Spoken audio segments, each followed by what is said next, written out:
Hello, and welcome to the EVEEchoChamber. Today, I'm going to teach you where to get Mark III warp disruptors. These are supposed to be sold for less than 100,000 ISK, but the price right now is in the millions. So this is a good way to make ISK if you're an alpha clone. Let's get started. What we want to do is warp into a base that is level 4. You could try it with higher level bases, but I don't recommend it. You'll probably get killed. And we only want to kill the warp disrupting frigates. We want to loot them, and then we want to leave. You can attempt to spawn more waves if you think you can do it, but as an alpha clone, I doubt you can complete these bases. I'm using a short-range version of the frigate. You know that I normally prefer the long-range weapons, but every time I make one of these videos, somebody cries about how the short-range one can do it better. And on the PC version, the Galente Interceptor almost always uses blasters, the short-range guns. So I figured why not, I'll give it a shot. The fit is Storyline Armor Repairer, Storyline Afterburner, and 2 Storyline Snub-Nosed Railguns. The word Storyline is a carryover from EVE Online, and they use that instead of just saying Mark whatever, because all of the mods have different names. If I remember right, the Armor Repairer is a Gorget, the Afterburner is a Smuggler, and the Railguns are Dealer. Storyline in EVE Online is better than Tech 1 and Tech 2 mods, but worse than faction mods, and worse than complex mods. Complex mods are the Senti and Centis, things like that. So as you see, I've already killed the warp disrupting frigates and looted them. No warp disruptors yet. I would suggest you just leave at this point. However, for science, I continue. You might be able to tell in the center of the screen that I am still being warp disrupted. These destroyers warp scramble, and warp scramblers are not in the game yet. Hopefully, when warp scramblers are added, these ships will drop them. But so far I've not seen anything valuable drop from these destroyers. The original post on Reddit that motivated me to find and make a video on this content was written by somebody who was soloing them in a sniper Korax. So if you are up to sniper destroyers, you might be able to have a lot more success. There I just circled local to show you that I'm still the only person in the system, and that's why I'm still continuing even though nothing is dropping for me and I've already finished off the frigates.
The next wave spawns, and as you see it includes some of our target frigates again, but you always need to be very careful when a new wave spawns, whether it's at a base, an anomaly, an encounter, or anywhere.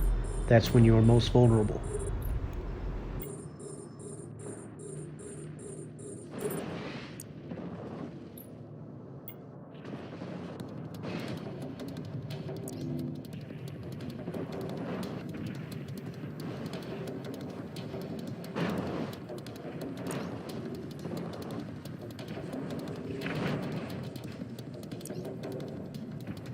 While this sad story unfolds, please notice I am still in Outer Ring. I come to Outer Ring for many of my videos. Outer Ring is one of the NPC nullsec regions. These are nullsec regions that cannot be claimed by players. They already belong to NPC entities. When I say cannot be claimed by players and belong to NPCs, I'm talking about sovereignty, which has not been added to the game yet, but will be added in the future. When sovereignty is added is when you will really see nullsec become dangerous space, as all of the big corporations go to the areas that can be claimed by players, and anybody who had been living there before will be pushed out to NPC nullsec like this, where they cannot claim the space, but you still get the benefits of nullsec.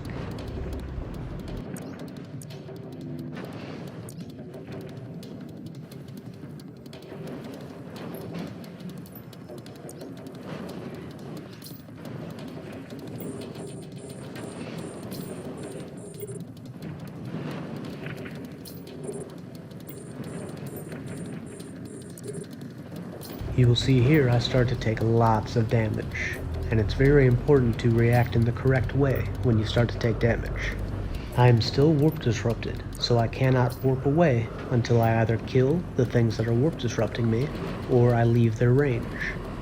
This is why I begin approaching a distant Stargate, to eventually run out of their range where I'll be able to warp.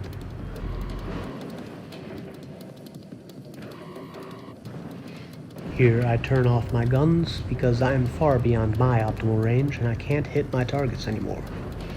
Someday in the future we will figure out the warp disruption range of all of the NPCs and all of the warp disruptors that players can use. But some ships get bonuses to warp disruptor range, so you'll have to remember those ships as well. Look at that giant hole in my ship. Thanks, NPCs. Now I'm safely beyond everything's range. I don't want to blindly warp to the gate that I have been approaching to, and I don't need to right now. So instead I go to the map and set a destination to where I want to go next. And with that, Coward is successful. We have successfully escaped from the scary NPCs. Wait, there's more. Let's try again.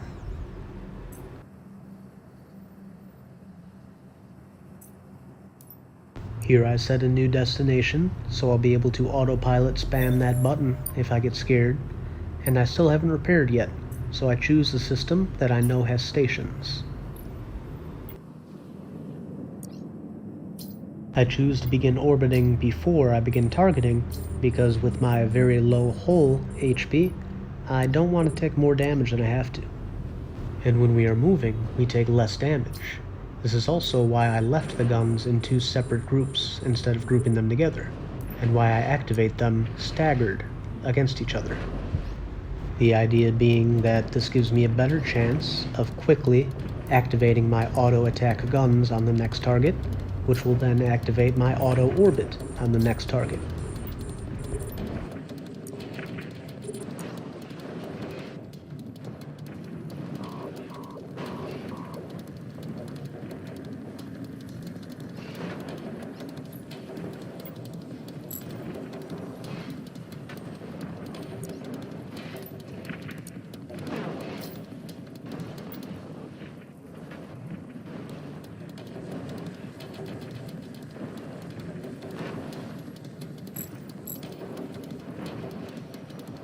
Here I stop firing, and I fly off in one direction because I want to get my armor back, and I am considering running away. At this point I'm just pissed off that some idiot decided warp disruptors needed to be rare drops. I eventually reapproach and finish off this wave, and it goes about the same as the last one did. I don't die here, so let's skip to the final clip. See, we are next door in a different region, Cloud Ring instead of Outer Ring. This was actually the first one that I recorded. As usual, I was autopiloting somewhere with my Cosmic Anomalies tab opened, just in case I saw something I wanted to run, and boom, level 4 base. Nice.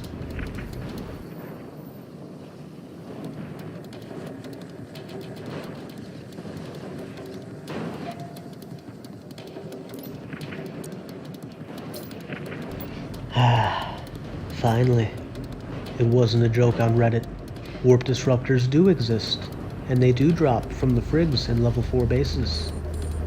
So the smart thing to do would be to kill those two other molluses really quickly, loot their wrecks, and get out. But I do not do the smart thing. Now if you're going to sit in a system all day just grinding, You don't want to attack the bases normally. This is why a lot of people have sent out PSAs, don't kill bases please, because as the base levels up, the other sites that spawn in the system level up. More difficult sites means higher bounties, more money. But higher level sites are also more difficult, and the special sites that can spawn, DED sites, Inquisitor sites, and Scout sites, are also more difficult. So if you're there just by yourself solo, there's not really a reason to let a base get beyond level 4. The solution players have arrived at, because as I mentioned earlier, sovereignty does not exist yet. They sit in their home system, and they let those bases level up wherever they decide their home system is. And anybody who wants to farm solo goes on a roam, looking for bases that they can destroy in somebody else's system. And the people in those systems decide that they need to go on a roam because their base that they wanted to grind with has just been set back to level 1. And people like that are like this Maller right here. Now again, even now, the smart thing to do would still be to leave. He's not stopping me right now, he can't stop me right now. I could leave or I could stay, it's all up to me. But because I have put all of my points into frigates, and I am an alpha clone, I'm curious if an alpha clone can do anything against a cruiser, and so I stay. Now because, though I did pick up a warp disruptor, I don't have a warp disruptor on my ship. I don't actually try to kill the Maller. I just try to steal the loot from the things he's killing, and then I will run away. This goes poorly. So learn from my experience. If you are an alpha player, and you fly in frigates and destroyers, this is useful because it lets you escape, and it's easy to speed tank in those ships. You cannot easily speed tank a cruiser. After the events of this video, I also attacked a Caracal trainer, using an Atron 2 with the same fit as this ship. And I could not kill him, and I could not speed tank his missiles either, so I had to run away. But this did provide a useful learning experience. Because I lose my ship here against this Maller, and this ship had 4 kill marks from some ventures that I destroyed without a warp disruptor because they were AFK. And when I buy my new Atron 2, the one that I used to fight the Caracal and to film these other 2 sites, the 2 sites before this one, it still retained the 4 kill marks. This is different from EVE Online. In EVE Online, kill marks are per ship, like the actual ship that you bought. And if you lose the ship with kill marks, you lose the kill marks. But here it appears that the kill marks will stay with the new ship you buy. It seems that the kill marks are for that class of ship or that type of ship. Like if you have an Atron 2 with kill marks, any Atron 2 you buy will have kill marks. So alright, sit back and enjoy the fireworks. This has been the EVEEchoChamber. Thank you for watching. Fly safe. Safer than me.